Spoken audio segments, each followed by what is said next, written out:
Baik, perkenalkan nama saya Agustian Purnama, selaku Product Manager untuk QNAP.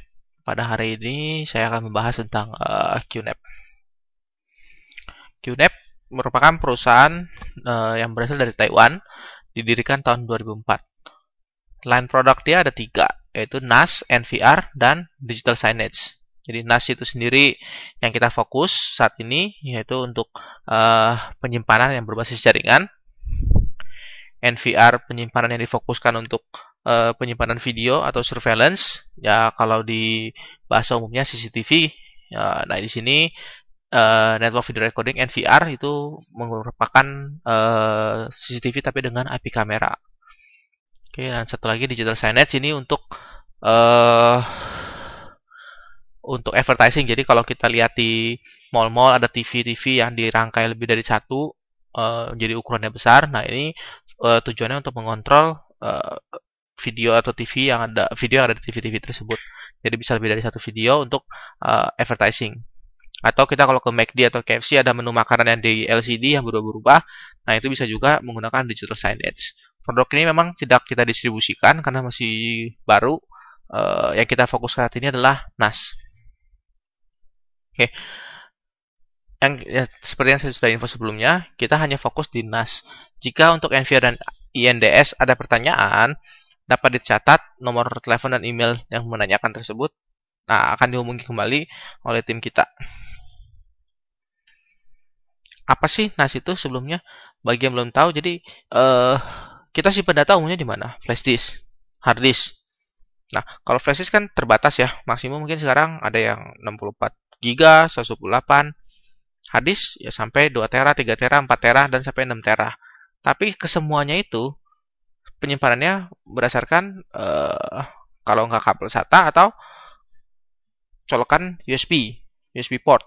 Nah, untuk NAS itu seperti mini server, bentuknya terdiri dari slot-slot atau tempat-tempat hard disk, bisa dari 1 sampai puluhan hard disk. Nah, tujuannya untuk simpan data utamanya, untuk file storage atau penyimpanan data yang untuk sebagai sharing file atau berbagi file menggunakan jaringan. Koneksinya Ethernet RJ45. Jadi seperti kalau PC kita mau connect ke internet atau ke jaringan atau server, nah itu pakai koneksi RJ45 tadi. Nah, selain menyimpan data, apalagi tujuannya? Nah, kalau kita simpan di flash disk kita hilang, data kita gimana? Hilang. Simpan di hard disk kita hilang. Atau hard disk kita korup atau flash kita korup, data kita hilang. Nah, di NAS apakah bisa terjadi? Bisa hilang juga datanya. Tapi NAS ada fitur proteksi data. Jadi contoh misalkan dari 4 hard disk, 1 hard disk rusak, kita masih punya proteksi data. Jadi data-data tersebut tidak hilang. Nah, itulah kenapa menggunakan NAS. Nah, dengan penggunaan NAS, data kita terpusat.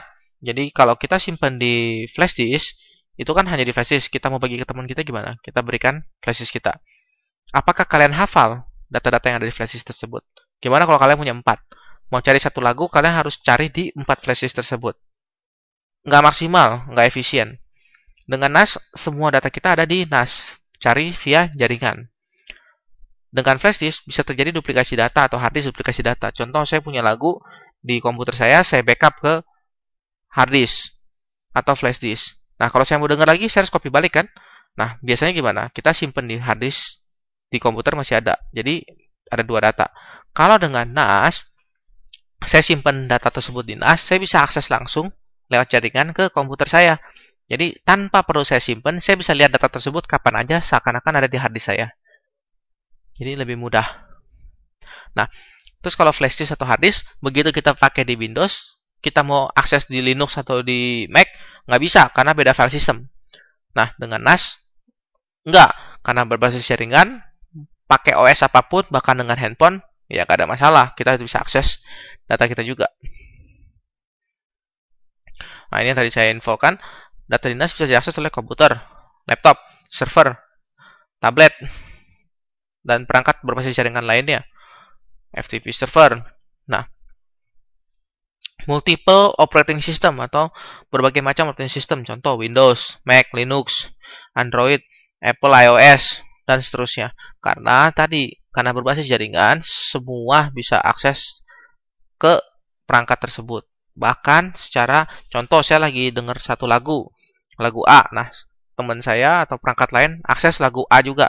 Kita bisa dengar lagu tersebut sama-sama karena sifatnya jaringan.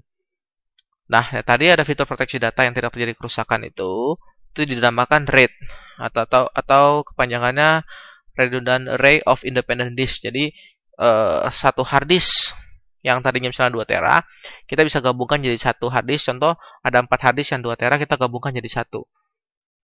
Jadinya 8 tera. Nah, jika ada proteksi data, kita bisa rubah, misalkan hanya bisa dipakai 6 tera saja, 2 tera lagi buat backup. Nah, itu ada fitur-fitur detail RAID-nya. Itu bisa ditanyakan ke pre-sales yang lebih teknis untuk masalah RAID ini. Oke. Posisi QNAP ada di mana sih? NAS banyak. Kita dari posisi yang tengah. Kompetitor apa? Ada nggak? Banyak. Contoh yang saya sebut di sini Synology Netgear yang satu tingkat sama kita. Yang di bawah ada Buffalo, D-Link, Seagate, WD, Tekas. Bedanya apa? Kalau yang entry level ini biasanya spek hardware-nya lebih rendah. Lalu performance-nya lebih rendah lagi. Tapi keuntungannya harganya murah. Kita di tengah, ini harga menengah. Kita jual biasanya tanpa harddisk. Kalau yang di bawah ini biasanya udah built-in harddisk. Contoh kayak Buffalo, D-Link, Seagate, WD. Mereka karena provider harddisk juga, mereka udah built-in harddisk. Tapi untuk kebutuhan performance atau yang fitur yang lebih banyak, biasanya di segmen menengah ini. Contoh QNAP kita. Banyak fitur, dijual kosongan, tapi performance-nya bagus. Sedangkan mereka udah built-in, performance-nya lebih rendah. Biasanya jumlah harddisk pun beda. Dengan di segmen menengah ini jumlah harddisk-nya lebih banyak. Mungkin segmen awal ini 1 sampai 4 harddisk umumnya. Tapi untuk segmen menengah bisa contoh QNAP bisa sampai 24 harddisk satu perangkat. Nah, untuk yang di atas lagi EMC, SPIB yang Infotrend lebih high-end lagi. Jumlah harddisk bisa banyak, tapi masalahnya harganya sangat tinggi. Hanya dipakai oleh perusahaan-perusahaan yang besar. Kalau untuk yang segmen menengah kayak kita QNAP ini dipakai oleh perumahan, kantor kecil atau SOHO sampai ke entry level enterprise. Bisa buat enterprise juga dan dengan harga yang lebih terjangkau. Oke. Nah, selain untuk penyimpanan data bisa buat API-Cam, NAS bisa buat API-Cam juga. Jadi kalau tadi ada NVR, QNAP juga bisa sebagai NVR juga, tapi dibatasi oleh license. Jadi contoh QNAP seri tertentu, misalnya seri 212P hanya bisa untuk 2 IP cam. Nah, jika mau lebih dari itu, bisa lagi beli license IP cam-nya. Nah, kenapa harus pakai NAS untuk menyimpan penyimpanan IP kamera? Nah, jadi gini, umumnya satu kantor misalkan kita punya beberapa jenis. Contoh saya punya brand Sony, saya punya Pelco, saya punya Samsung, dan seterusnya. Nah, masing-masing brand tersebut biasanya harus merekam ke perangkat mereka. Contoh Sony ke DVR-nya Sony, Panasonic ke DVR Panasonic, Pelco ke Pelco. Nah, mereka nggak kompatibel ke perangkat lain. Nah, QNAP dia kompatibel ke lebih dari 1.500 jenis IP cam. Jadi, Sony, Pelco, Panasonic, Samsung, dan seterusnya bisa merekam secara bersamaan ke QNAP. Jadi, kita hanya punya satu device yang bisa kontrol seluruh IP kamera kita. Kalau kita beda-beda, kita bisa punya lebih dari satu, itu tidak maksimal dan tidak efisien. Nah, ini yang tadi saya info, lebih dari 1.500 HP kamera yang populer, contoh seperti Acti, Axis, Pelco, dan seterusnya, Sony. Nah, di luar itu, kita juga ada yang namanya kan on-fifth. Jadi, kalau satu IP cam yang tidak ada di list berikut, nah, tapi udah termasuk dalam on-fifth atau standar on-fifth yang untuk IP cam, itu kita bisa testing, biasanya itu kompatibel dengan QNAP. Nah, ini produk portofolio QNAP. Kita support untuk yang enterprise, untuk yang high-end. Kita ada dari 8 harddisk sampai 24 harddisk. Dari bentuknya tower, ini tower kita sebutnya tower, atau sebutnya rack mount. Dari yang harddisknya SATA sampai harddisk SAS. Nah, jadi kalau kalian lihat di sini, yang SAS ditandakan dengan tipe yang ada tulisan SAS-nya. Nah, kalau ada tulisan RP ini artinya redundant power supply. Jadi, power supply-nya itu ada dua. Sehingga jika salah satu power supply rusak, unitnya tetap hidup. Dan kita bisa ganti power supply yang rusak tersebut. Nah, kalau yang tower-tower ini ditandakan dengan belakangnya Pro, tanpa adanya RP. Jadi kalau Pro itu biasanya langsung tower. Nah, kalau yang Rex P1000 ini atau UX800 ini expansion unitnya. Nah, untuk yang high-end ini menggunakan prosesor minimal i3 sampai ke Xeon. Jumlah harddisk bisa lihat dari satu atau dua angka di depan. Contoh 24, ini artinya 24 harddisk. Untuk 12, ya 12 harddisk. 8 harddisk. 10 harddisk. Jadi jumlah dua angka pertama itu menandakan jumlah harddisk yang disupport perangkat tersebut. Oke, ini untuk kelas enterprise. Untuk kelas SMB atau small medium business, kita ada dari 2 harddisk sampai ke 12 harddisk. Contoh di sini TS251 2 harddisk. 651 6 harddisk. 869 8 harddisk. Dan seterusnya. Nah, jika salah satu seri ini nggak ada, misalkan saat ini seperti contoh seri 469 Pro. Sebelumnya adalah 459 atau sebelumnya lagi 439. Nah, nanti penggantinya 469 ya bisa 470. Atau 470 udah nggak ada seri yang lebih tinggi lagi. Jadi yang mendekati itu. Biasanya serinya berubah, jadi angka tengahnya aja yang berubah. Itu speknya biasanya lebih tinggi dengan harga yang relatif sama. Untuk kelas pengguna rumahan atau small office, home office, itu ada juga seri dari 1 harddisk hingga 4 harddisk. Contoh, misalkan saya di rumah saya pakai TS212P. Dengan harga yang relatif terjangkau, saya bisa punya file server sendiri. Jadi data-data saya yang ada di komputer maupun di harddisk saya bisa backup ke NAS. Sehingga orang rumah saya, misalkan istri saya, anak saya mau akses data, bisa langsung akses ke NAS tersebut. Kita bisa lihat data kita secara bersama, contoh video, foto, maupun lagu. Nah, di aplikasi Android maupun Windows maupun Apple, QNAP telah menyediakan beberapa aplikasi. Contoh, di sini ada QFile, QManager, QMusic, QGet, QRemote, maupun VMobile. Nah, dari peruntukannya ya QFile untuk file, QManager untuk memanage NAS kita, QMusic untuk mendengarkan musik, QGet, nah ini untuk download. Nah, jadi kalau kita suka download, QNAP bisa mendownload untuk kita. Lalu kenapa kita pakai QNAP buat download? Listriknya lebih hemat, karena hampir 10% dari PC biasa. Oke, nah ini kadang ada user yang menanyakan, lah kenapa saya mesti pakai QNAP? Saya bisa pakai server atau komputer atau PC biasa jadi server. Lebih murah. Betul, apakah lebih murah? Kita lihat di sini.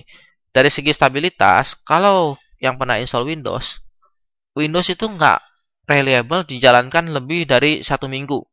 Contoh di running terus-terusan sampai 1 minggu atau lebih, pasti ada hang atau error atau blue screen.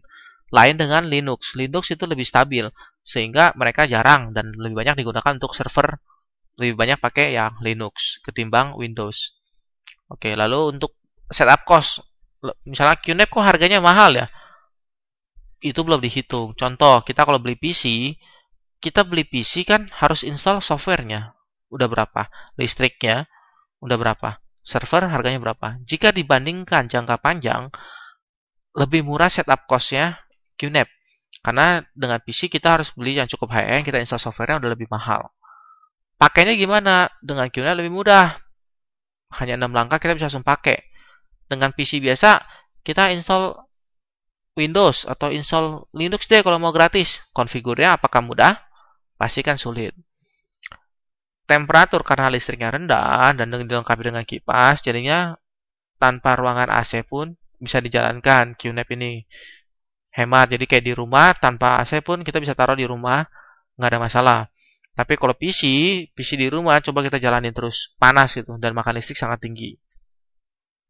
Maintenance-nya sangat mudah, begitu kita aktifkan nyala, ya udah 24 jam nyala terus. Kalau PC, apakah bisa 24 jam terus-terusan? Coba aja. Pasti ada rusaknya atau hangnya, dan listriknya belum lagi. Nah, untuk suara, NAS ini sangat hening, bahkan hampir tidak terdengar suaranya, bandingkan dengan PC yang kipasnya udah sangat kencang. Tadi dari segi listrik, QNAP 10-20% lebih hemat daripada PC. Nah, jika terjadi mati listrik gimana? Untuk PC kita kan harus pencet lagi powernya. Kalau QNAP nggak usah, dia bisa otomatis nyala sendiri. Jadi kalau misalkan kita lagi di luar, tiba-tiba mati, nggak usah takut, bisa otomatis nyala. Nggak perlu lagi waduh, kalau mati lampu saya nggak bisa akses data saya. Oh nggak, QNAP bisa otomatis nyala. Di Linux lebih kebal terhadap serangan virus. Kalau di Windows kan lebih rentan terhadap virus. Lalu untuk analisisnya lebih mudah karena ada log yang disediakan oleh QNAP. Di PC biasa ada juga nggak? Ada, tapi lebih sulit.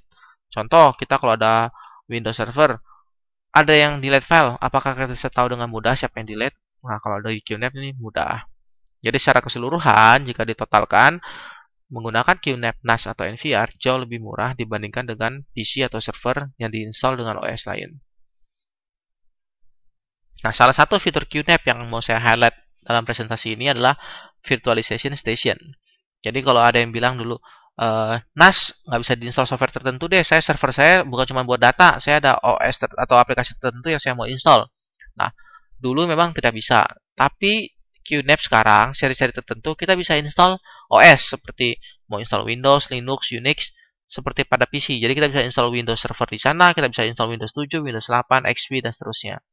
Nah, fitur ini disebut Virtualization Station. Jadi kita bisa punya PC virtual dalam NAS kita. Kita bisa install berapa banyak NAS? Ya tergantung dari seri QNAP-nya dan memori yang tersedia. Karena setiap OS yang diinstal akan menggunakan jumlah resource, dalam hal ini CPU, memori, dan hard disk. Nah, ini adalah seri-seri yang sudah support saat ini untuk Virtualization Station. Contoh, paling low end kita ya 251, paling high end kita ya EC2480. Nah, kegunaannya kita bisa install Microsoft Office di sana, CRM, SQL Server, IIS, Oracle, dan seterusnya. Oke, sekian presentasi dari saya. Terima kasih. Jika ada pertanyaan, bisa menghubungi saya di email berikut dan nomor telepon berikut. Terima kasih.